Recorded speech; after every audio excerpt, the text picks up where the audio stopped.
Hi students, welcome to our channel. இந்த வீடியோவில் நம்ம என்ன பார்க்க போறோம் அப்படின்னா Tamil Nadu agricultural university and Tamil Nadu doctor J Jayalalithaa fisheries university இந்த ரெண்டு யூனிவர்சிட்டியினுடைய அட்மிஷன்ஸ் வந்து ஸ்டார்ட் பண்ணி அப்ளிகேஷன்ஸ் வந்து போயிட்டு இருக்குதுன்றது தெரியும். இப்போ இந்த தமிழ்நாடு அக்ரிகல்ச்சரல் யூனிவர்சிட்டிக்கு கீழே ஆஃபர் பண்ணக்கூடிய அந்த யூஜி ப்ரோக்ராம் கோர்சஸ் என்னென்ன, அந்த கோர்சஸ்னுடைய டியூரேஷன் என்ன, அது நீங்கள் ஜாயின் பண்ணணும் அப்படின்னா அதுக்கான எலிஜிபிலிட்டி என்ன, அதை அப்ளை பண்ணுறதுக்கான ஆன்லைன் அப்ளிகேஷன் ஃபீஸ் என்ன அப்படின்ற இந்த எல்லா டீட்டெயில்ஸையும் இந்த வீடியோவில் நம்ம பார்க்க போகிறோம். இது மாதிரியான அட்மிஷன் சம்மந்தப்பட்ட பல வீடியோக்களை நீங்கள் பார்க்கணும்னு நினச்சிங்கன்னா மறக்காமல் நம்ம சேனலை சப்ஸ்கிரைப் பண்ணிட்டு பாருங்கள். ஸோ இப்போது இந்த தமிழ்நாடு அக்ரிகல்ச்சரல் யூனிவர்சிட்டியில் நமக்கு ஆஃபர் பண்ணக்கூடிய கோர்சஸ் வந்து கிட்டத்தட்ட பார்த்தீங்கன்னா இத்தனை கோர்சஸ் வந்து நமக்கு ஆஃபர் பண்ணுறாங்க.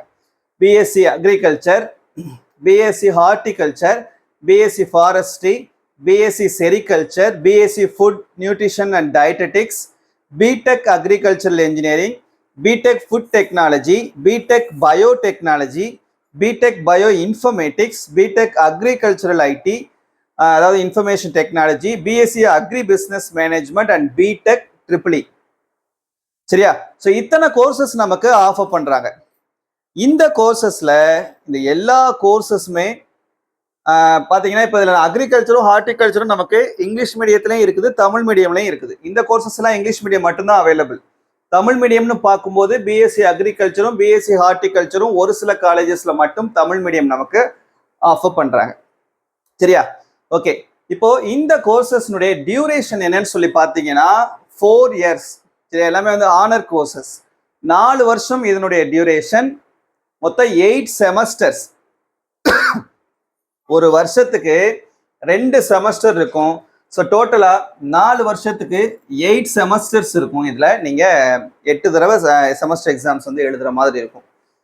ஓகே, இப்போ இதுக்கான எலிஜிபிலிட்டி என்னன்னு சொல்லி பார்த்தீங்கன்னா இந்த எந்த கோர்சஸ் வேணாலும் ஃபிசிக்ஸ், கெமிஸ்ட்ரி, பயாலஜி எடுத்து படிச்சிருப்பீங்க இல்லையா, அந்த 4th சப்ஜெக்ட் என்னவா வேணாலும் இருக்கட்டும், மேத்தமெட்டிக்ஸோ இல்லை வேறு ஏதோ சப்ஜெக்ட்ஸ் கூட இருக்கட்டும்.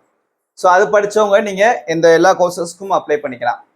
அப்புறம் பிசிக்ஸ், கெமிஸ்ட்ரி, பாட்னி, ஜுவாலஜி இருக்கு பாருங்க, பியூர் சயின்ஸ் சொல்லக்கூடிய இந்த லாங் வெர்ஷன் படிக்கக்கூடிய ஸ்டூடெண்ட்ஸ் நீங்களும் இந்த கோர்சஸ்ல எந்த கோர்ஸ் வேணாலும் அப்ளை பண்ணிக்கலாம்.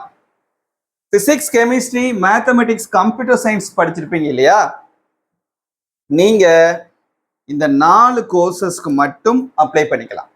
B Tech agricultural engineering, B Tech food technology, B Tech agricultural IT and B Tech EEE. இந்த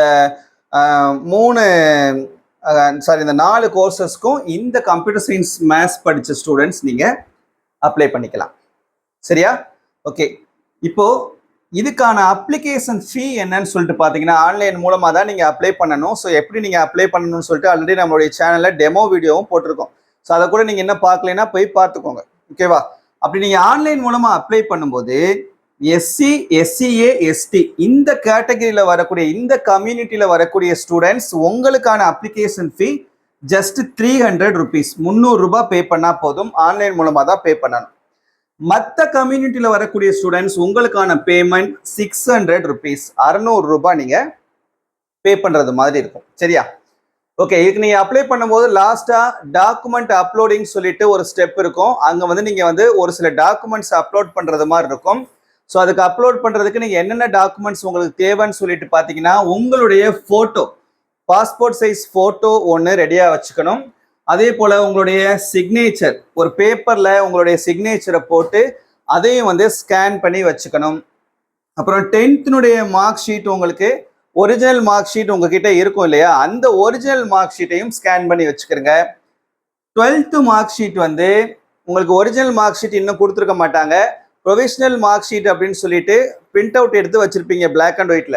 ஸோ அந்த மார்க் ஷீட்டை உங்களுடைய பிரின்சிபல் இல்லைன்னா ஹெட் மாஸ்டர் கிட்ட ஒரு அட்டஸ்டட் சிக்னேச்சர், சீலோட ஒரு சிக்னேச்சர் வாங்கி வச்சுக்கிறங்க, அதையும் ஸ்கேன் பண்ணிக்கிறங்க. அண்ட் டிசி, உங்களோட டிரான்ஸ்ஃபர் சர்டிஃபிகேட் உங்கள் ஸ்கூல்ஸில் வந்து இன்னைக்கு கொடுக்க ஆரம்பிச்சிருப்பாங்க. ஸோ அந்த டிசியையும் வாங்கி அந்த ஒரிஜினல் டிசியையும் ஸ்கேன் பண்ணிக்கோங்க. அதுக்கப்புறம் உங்களுடைய கம்யூனிட்டி சர்டிஃபிகேட், சாதி சான்றிதழ் அப்படின்னு சொல்லக்கூடிய உங்களுடைய கம்யூனிட்டி சர்டிஃபிகேட் ஒரிஜினல், அதையும் வந்து நம்ம ஸ்கேன் பண்ணி வச்சுக்கணும். இந்த 6 டாக்குமெண்ட்ஸ் பார்த்தீங்கன்னா எல்லாருக்குமே கம்பல்சரி. இந்த கோர்ஸ்க்கு அப்ளை பண்ணக்கூடிய எல்லாருமே கண்டிப்பா அப்லோட் பண்ண வேண்டிய 6 டாக்குமெண்ட்ஸ் இது. இது போக ஒரு சில ஸ்பெஷல் ரிசர்வேஷன்ஸ்ல ஒரு சிலர் அப்ளை பண்ணுவீங்க இல்லையா? இப்போ ஸ்போர்ட்ஸ் கோட்டாவுக்கு நீங்க அப்ளை பண்றீங்க அப்படின்னா அதுக்கான சர்டிஃபிகேட்ஸ் நீங்க வைக்கணும். டிசேபிள்டு பர்சன் அவங்களுக்கான சர்டிஃபிகேட்ஸ் வந்து நீங்க வைக்கிறது மாதிரி இருக்கும். அப்புறம் எக்ஸ் சர்வீஸ்மேனு இந்த மாதிரி என்ஆர்ஐ கோட்டால அப்ளை பண்றவங்க இவங்க எல்லாருமே வந்து அதுக்கான சர்டிஃபிகேட்ஸ் வந்து நீங்க அப்லோட் பண்றது மாதிரி இருக்கும்.